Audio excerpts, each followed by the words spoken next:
Hello everyone and welcome to Sipz and Stories. My name is Elizabeth and in today's video I will finally be doing my June wrap up. So my apologies for posting this video so late. I just find that if you don't stay on top of booktube, it'll move right along without you. But I did enjoy all of the books that I read in the month of June. All of these books were 4 or 5-star reads for me and I can't wait to discuss them with all of you. So grab your favorite beverage and join me as we talk about these amazing books. I read a total of 8 books this month, but I discussed 2 of them already in a previous video, and that is The Narrative of the Life of Frederick Douglass by Frederick Douglass, which I loved. I gave this book 5 out of 5 stars. It was poignant, it was beautiful. I think not only every American should read it, but every person who is a human being should read this book. I also read Tremain by Esther Forbes, which was a reread for me. I hadn't read this book since I was a kid and I ended up enjoying it so much more the second time around as an adult. So I do think this is a fun one for adults to pick up because it's actually very well written. It's kind of high level for kids. So this might be a good one for kids and adults to read together, especially in the month of July. So if you'd like to find out more of my thoughts, check out that video below. The first book that I read this month was The Wife Upstairs by Rachel Hawkins. I was so excited ever since it came out at the beginning of the year to read this book. And when I saw it at the library, I knew I had to read it. I really enjoyed this more than I thought I would. I thought I was going to really mock this book because it is a retelling of Jane Eyre, or it is loosely based on Jane Eyre, which, in case I haven't said about a million times already, is my favorite book. So I just didn't know what she was going to do with this story, but in reality, it was so much fun. I really enjoyed it, and I thought she stayed true to the plot and some of the characters of Jane Eyre, and just kind of gave them an updated modern twist. So if you are a fan of Jane Eyre, I do recommend this book as a great summer read. What is this book about? This book is about our main character, Jane. We never really learn her last name, and she ends up working as a dog walker at Thornfield Estates, and oh my gosh, it's hilarious. One day she bumps into Eddie Rochester and they end up moving in together, and all the women are gossiping about them. So it's kind of like Jane Eyre meets Desperate Housewives. So just this town in the South is very cliquey. The women are very sophisticated and they're very backstabbing. They're all trying to find out what happened to Eddie's wife who died under mysterious circumstances, B. Rochester. And so I just love the way that Rachel Hawkins reimagines B or Bertha. She also does a really good job of portraying Blanche Ingram. I really like what she did with Blanche Ingram. And then one of my favorite characters that she just like hit the nail on the head with was John Rivers. So in Jane Eyre, John Rivers is the slimiest, most terrible character in Jane Eyre, and he isn't much different in this book as well. He plays like a youth minister or youth pastor, and Jane just cannot stand him. He's really creepy. He ends up blackmailing Jane. It's just a lot of fun. And this is also a really good thriller. So even though I kind of knew where it was going because I'm familiar with the classic story, I was still turning the pages trying to figure out what was going to happen. So it did kind of keep me on the edge of my seat. I really enjoyed this one and I gave it 4 out of 5 stars. The next book that I read this month was A Place to Hang the Moon by Kate Albus. This was another one that I really enjoyed. It just kept popping up in my Goodreads recommendations. Like, it was harassing me on Goodreads. So much so that I decided to see if my library had a copy.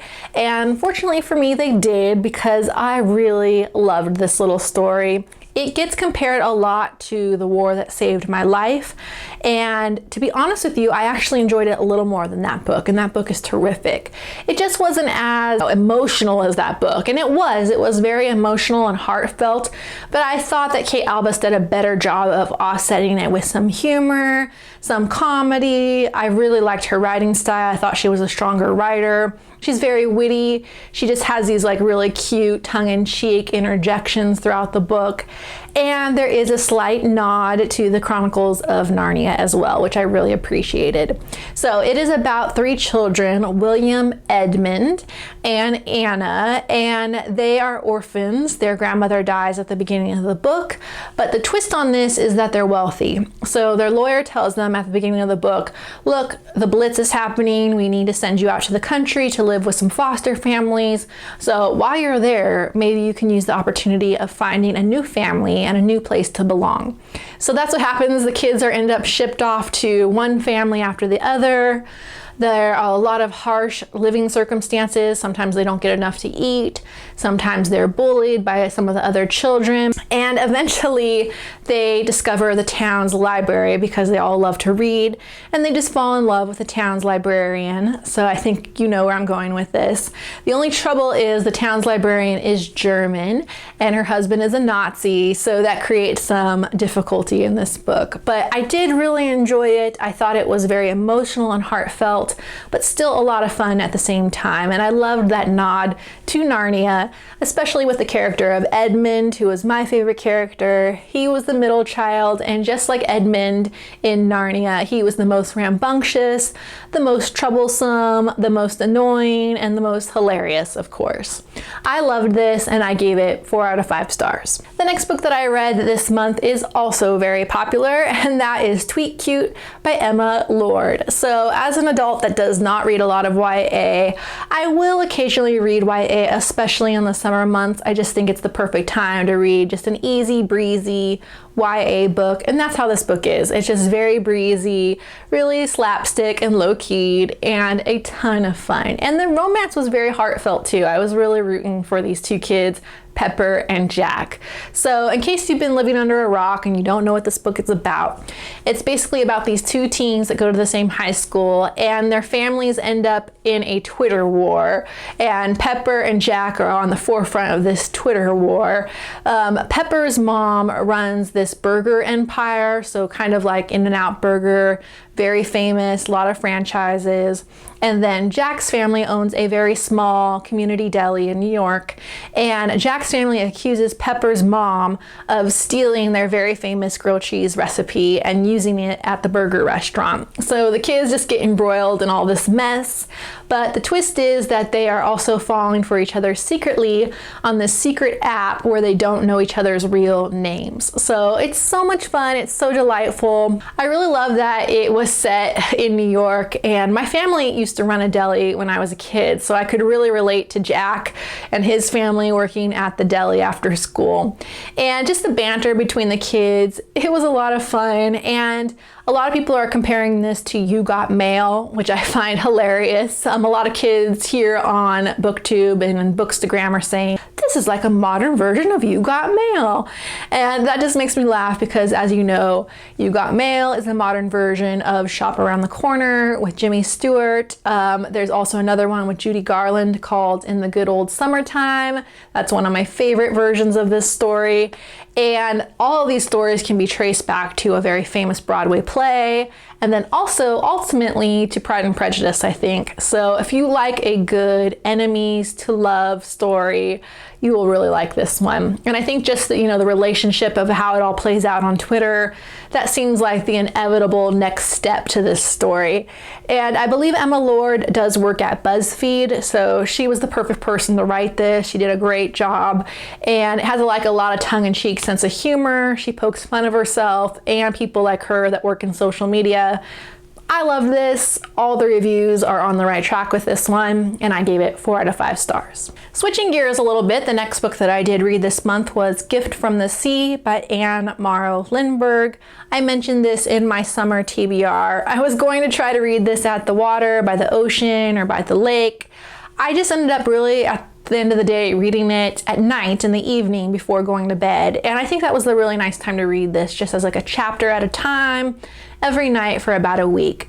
This is really good, and I think if you like Eckhart Tolle and the power of now and just discussions of presence and mindfulness, I do believe that you will enjoy this book. It almost feels like a girl version of The Power of Now.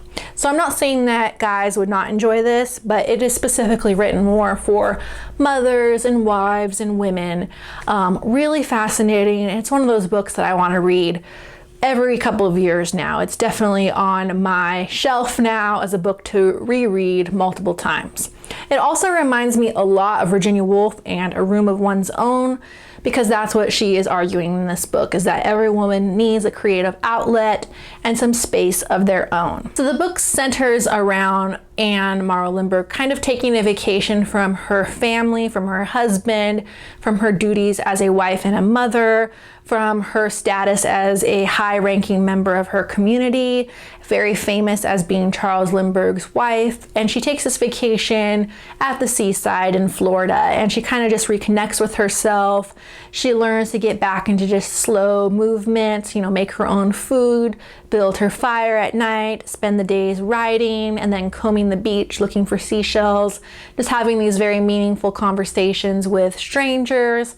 And it really does speak to that feeling when you're on vacation, that the reason that we all take vacations is, not just to have a fun time and go to all these new places, but just to kind of experience ourselves in a new way. And then when we come back to our real life, we just feel refreshed. And everything that you do when you're on vacation just seems a little more poignant, a little more real.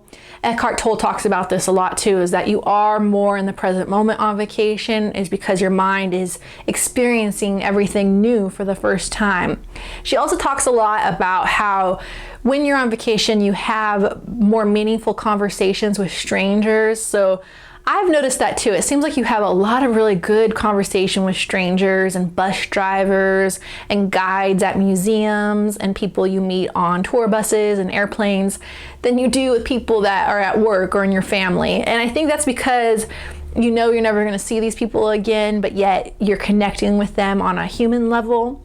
So it's a really good book, a lot of quote-worthy passages. I enjoyed this a lot, and I gave it 5 out of 5 stars. The next book that I read this month came as a huge surprise. It was such a delight, and that is The Daughter of Time by Josephine Tey. Now that Josephine Tey is on my radar, I need to go back and read all of her books. She is a very famous mystery writer. She's in the similar genre of someone like Agatha Christie or Dorothy Sayers. I would kind of describe her as more of a sharper, smarter, meaner version of Agatha Christie. So these books aren't as glamorous as Agatha Christie, but the writing seems to be slightly at a higher level to me. I think her writing is a little bit better than Agatha Christie, to be honest. And her detective is called Alan Grant. And in this book, he is laid up in the hospital with a broken back for several weeks. And he just decides to solve this cold case about King Richard III, the very famous King Richard III, who inspired Shakespeare's play Richard III. Now is the winter of our discontent. You know the guy that I'm talking about. So basically, Alan is sitting there and talking to all these nurses and doctors, some of these police officers, his girlfriend who is an actress, and then this student at the British Library. And he's kind of piecing it all together by reading all these books and talking to all these scholars, that maybe we have a skewed version of Richard III. And so it's really fascinating, especially if you love murder mystery and if you love history, because it taught me a lot that a lot of history is bogus and probably untrue, because who writes history? It's the winners. It's the people that are in control of the narrative, and sometimes you are not getting the full story. So Richard III is very famous for being the evil uncle that killed the 2 princes in the Tower of London. He's famous as having the hunchback in Shakespeare's play. And so that's what this book is talking about, is that Shakespeare kind of sealed the deal with Richard III. So when we think of Richard III, we think of Shakespeare's version, which is kind of inaccurate. And this book is slightly true. The points that it's making are still argued today. A lot of people defend Richard III, that he was actually a very strong leader and unfortunately his side did not win in the War of Roses, and so that's why the Tudors came into power. Very fascinating book. I loved it, and I can't wait to read more by Josephine Tey. I gave it 4 out of 5 stars. And one of the last books that I read this month was a classic, and that is The Wind in the Willows by Kenneth Grahame. Oh my gosh, I love this story. It was so beautiful, so heartfelt, but then hilarious and charming at the same time. So part of my goals with this channel are to share a love of classic literature with all of you and to encourage you to read very high quality books and classics. But that is a goal for myself too. I'm trying to go back and reread classics that I missed, especially childhood classics. And Wind in the Willows is a perfect example of something that I missed, and I want to encourage everyone to still go back and read it, even if you're an adult, because it's so beautiful and it's just a fantastic story. In fact, I do think that the standard of children's literature has dropped over the years, because if this is what was considered a kid's book 100 years ago, I really don't think kids today would appreciate it until they were in high school or college. That's how deep it is, that's how meaningful it is. And I hope that parents are still reading this with kids when they're young so that they can develop a love of classic literature. It is about a group of animals that all live on the river together, and some of them are wealthy, like Mr. Toad. Some of them are poor, like Ratty, and they just live by the river. And they're just such endearing characters, especially Ratty. I know everyone is partial to Mr. Toad, but I really loved Ratty's character. He was just so loving and kind and charming. Just how he welcomes Mole into the family, and then his relationship with Mr. Badger, that friendship, and then how they all stage the intervention with Mr. Toad.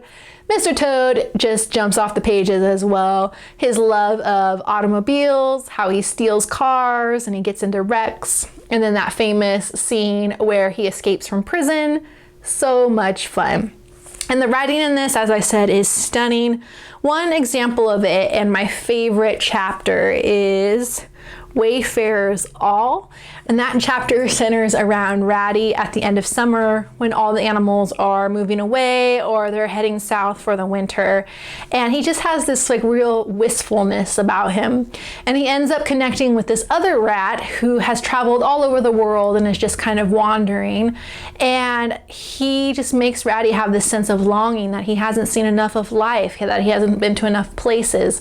Because he loves his little home by the river, he hasn't experienced life as much. And I love that chapter. I thought Kenneth Grahame's writing was so beautiful. And yes, definitely a 5-star read for me. So there you have it, everyone. Thank you for joining me for my June wrap up. As you can see, I loved all of these books. They were all 4- and 5-star reads. Some of them were classics. Some of them are well on their way to becoming classics, but a good book is a good book. Thank you, everyone, and have a great day.